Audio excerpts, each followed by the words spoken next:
আসসালামু আলাইকুম সুপ্রিয় শিক্ষার্থীরা, আজকে আমরা এসএসসি 2025 সালে দিনাজপুর বোর্ডে আসছে 1 নম্বর প্রশ্ন, সেটা সলভ করার চেষ্টা করব।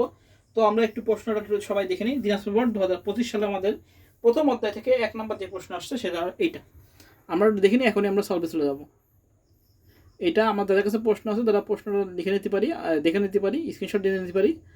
যাদের কাছে প্রশ্ন নেই তারা স্ক্রিনশট দিয়ে রাখে, আর যাদের কাছে আছে তাদের কাছে আছে। এবার আমরা প্রশ্নটা পড়ি, কি আছে। বলছে আরিয়ার মামা জিনোম ও প্রোটিন সিকোয়েন্সের গঠন উপাদানের ডাটাবেস তৈরির কাজ নিয়ে গবেষণা করেছেন। আচ্ছা, তার মামা গবেষণা কক্ষে প্রবেশের সময় একটি যন্ত্রের দিকে তাকানোর ফলে দরজাটি খুলে যায়, তাহলে বোঝা যাচ্ছে এটা কি বায়োমেট্রিক্স। আচ্ছা, ক নম্বর কি বলছে, ক্রায়োসার্জারি।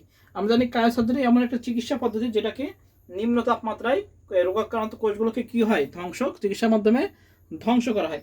তো আমরা কি লিখবো, ক্রায়োসার্জারি হলো এক ধরনের চিকিৎসা পদ্ধতি, আমরা সবাই যেটা জানি ক্রায়োসার্জারি। আচ্ছা, ক নাম্বার আমরা লিখি। তো আমরা লিখবো কি, ক,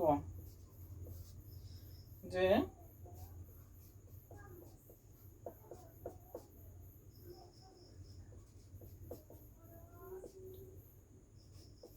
ক্রায়োসার্জারি হলো আমরা লিখবো এমন এক ধরনের চিকিৎসা পদ্ধতি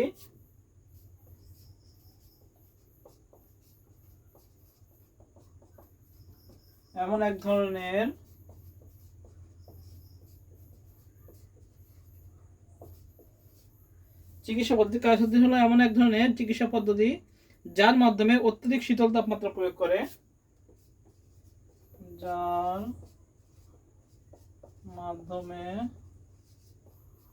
অত্যাধিক শীতল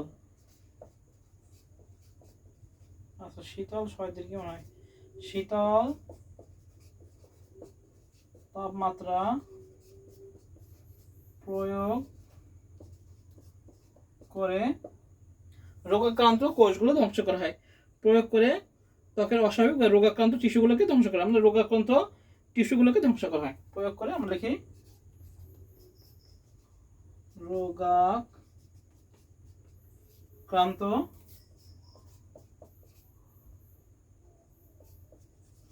টিস্যুগুলোকে ধ্বংস করা হয়। তাই ক্রায়োসার্জারি কি, ক্রায়োসার্জারি হলো এমন এক ধরনের প্রযুক্তি। ক্রায়োসার্জারি হলো, আচ্ছা আমরা লিখবো ধ্বংস, এটা হলো স দন্তের স ধয় বয়। আচ্ছা, ক্রায়োসার্জারি হলো এমন এক ধরনের চিকিৎসা পদ্ধতি যার মাধ্যমে অত্যাধিক শীতল তাপমাত্রা প্রয়োগ করে রোগাক্রান্ত টিস্যুগুলোকে বা রোগাক্রান্ত কোষগুলোকে ধ্বংস করা হয়। যে যেটা লিখবো সেটাই রাইট।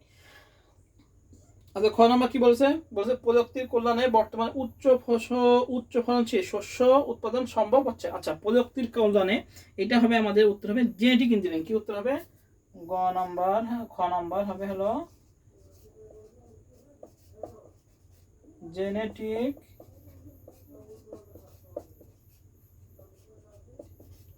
ইঞ্জিনিয়ারিং।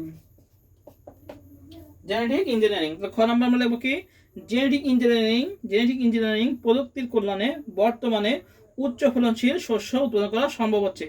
জেনেটিক ইঞ্জিনিয়ারিং, এবার আমরা জেনেটিক ইঞ্জিনিয়ারিং সংজ্ঞা দেবো যে জেনেটিক ইঞ্জিনিয়ারিং হলো জীবদেহের জিনোমকে প্রয়োজন অনুযায়ী সাজিয়ে এক বা একাধিক জীবের জিনোমে জোড়া লাগিয়ে নতুন জীবকোষ সৃষ্টির কৌশল। শস্য উৎপাদনের ক্ষেত্রে জেনেটিক ইঞ্জিনিয়ারিংয়ের মাধ্যমে উচ্চ ফলনশীল জাতের ফসল জিনের মাধ্যমে সাধারণ জিন জোড়া লাগিয়ে নতুন ধরনের অধিক উচ্চ ফলনশীল ফসল উৎপাদন করা হচ্ছে। এই প্রযুক্তি ফসলের উৎপাদন বৃদ্ধির পাশাপাশি রোগ প্রতিরোধ ক্ষমতা বাড়াতে সহায়তা করে। এটাই হলো আমাদের জেনেটিক ইঞ্জিনিয়ারিং। খ নম্বর কি, যে প্রযুক্তির উন্নয়ন সাধন কিসের মাধ্যমে, জেনেটিক ইঞ্জিনিয়ারিং মাধ্যমে। জেনেটিক ইঞ্জিনিয়ারিং সংজ্ঞা দেবো, দিয়ে একটু বিস্তারিত লিখে দেবো, ব্যাস হয়ে যাবে খ নম্বর। আচ্ছা, গ নম্বর বলছে গবেষণা কক্ষে প্রবেশের জন্য যে প্রযুক্তি ব্যবহার করেছে তা বর্ণনা করো। আচ্ছা, গবেষণা কক্ষে ঢোকার জন্য সে কি করেছে, সে হলো কি করেছে, মামা গবেষণা কক্ষে প্রবেশের সময় একটি যন্ত্রের দিকে তাকা। আচ্ছা, এটা হলো বায়োমেট্রিক্স। এটা কি বায়োমেট্রিক্স। গ নম্বর হবে কি,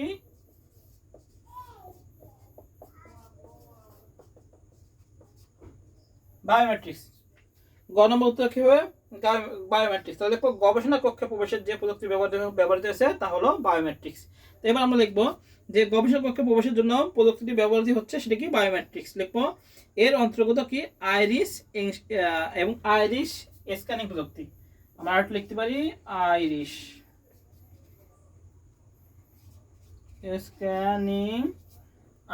স্ক্যানিং প্রযুক্তি।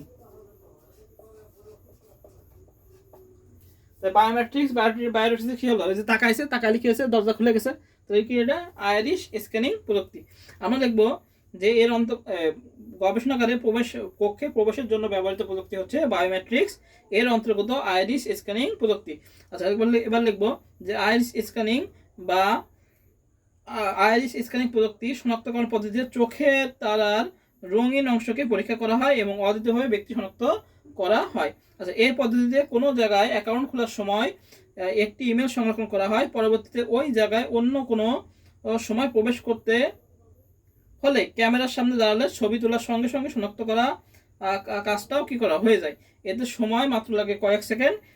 তবে কন্ট্যাক্ট লেন্স পরা থাকলে এ পদ্ধতি কার্যকর না হতে পারে। বর্তমানে ব্যাংক, পুলিশি কার্যক্রম এবং বিভিন্ন নিরাপত্তামূলক ব্যবস্থায় কি হয় এই প্রযুক্তি ব্যবহার করা হচ্ছে। কি চোখের রেটিনা স্ক্যান করে যেটা হয় সেটা কি আইরিশ অথবা বায়োমেট্রিক্সের আইরিশ স্ক্যানিং প্রযুক্তি। এবার আসি ঘ নাম্বার কি বলছে, উদ্দীপকে আরিয়ার মামার গবেষণা প্রযুক্তি মানব জীবনের বিভিন্ন গুরুত্বপূর্ণ অবদান রেখেছে। আচ্ছা মামা কি করেছে, মামা জিনোম ও প্রোটিন ডাটাবেস তৈরি গবেষণা করেছে। তাহলে এটা কি আমাদের, এটা হলো আমাদের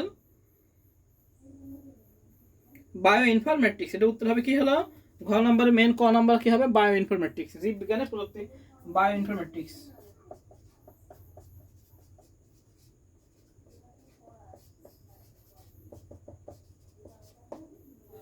বায়ো ইনফরমেটিক্স আমরা দেখবো যে উদ্দীপকে আরিয়ার মামার গবেষণা প্রযুক্তি মানব জীবনের জন্য গুরুত্বপূর্ণ অবদান রেখেছে, যা বায়োমেট্রিক্স প্রযুক্তি। আমরা লিখবো যে উদ্দীপকে আরিয়ার মামার গবেষণা প্রযুক্তি হলো বায়ো ইনফরমেটিক্স। এবার বায়ো ইনফরমেটিক্সের সংজ্ঞা দেবো। আমরা লিখবো যে উদ্দীপকে আরিয়ার মামা জিনোম ও প্রোটিন সিকোয়েন্সের গঠন উপাদান ডাটাবেস তৈরির কাজ নিয়ে গবেষণা করেছেন। অর্থাৎ আরিয়ার মামা বায়ো ইনফরমেটিক্স নিয়ে কাজ করেছেন। বায়ো ইনফরমেটিক্স হলো কম্পিউটার প্রযুক্তি ও জীববিজ্ঞানের সমন্বয়ে গঠিত একটি আন্তঃশাস্ত্রীয় ক্ষেত্র যা মানব জীবনের বিভিন্ন ক্ষেত্রে গুরুত্বপূর্ণ অবদান রেখেছে। নিম্নে গুরুত্বগুলো বিশ্লেষণ করবো আমরা, যেমন লিখতে পারি জিনোমিক্স ও ব্যক্তিগত চিকিৎসা, তারপর ড্রাগ ডিসকভারি, কৃষি উন্নয়ন, তারপর আমরা লিখতে পারি হলো ক্লিনিক্যাল ডায়াগনস্টিক, এরকম বিভিন্ন কিছু শনাক্ত করে এই লেভেল লিখবো, যে বিভিন্ন রকমভাবে লিখবো, লিখে ডাটাবেস তৈরি করা বা ছোটো ছোটো জিনিস তৈরি করা। এবার লিখবো হলো ও বায়োমেট্রিক্স কী করে, বায়ো ইনফরমেটিক্স কী করে, চিকিৎসা, কৃষি ও গবেষণা প্রভৃতি ক্ষেত্রে যুগান্তকারী পরিবর্তন এনেছে, যা মানবদেহে বা মানব জীবনের গুরুত্বপূর্ণ বিষয়ে অবদান রেখেছে। মোটামুটি এরকম বিস্তারিত নিজেদের মতো লিখে দেবো। তা মেন হলো ক নাম্বার, যেটা মেন যে জ্ঞানমূলক, সেটা কি উত্তর হবে বায়ো ইনফরমেটিক্স। এই হলো আমাদের দিনাজপুর বোর্ড 2025 সালের 1 নাম্বার সলভ।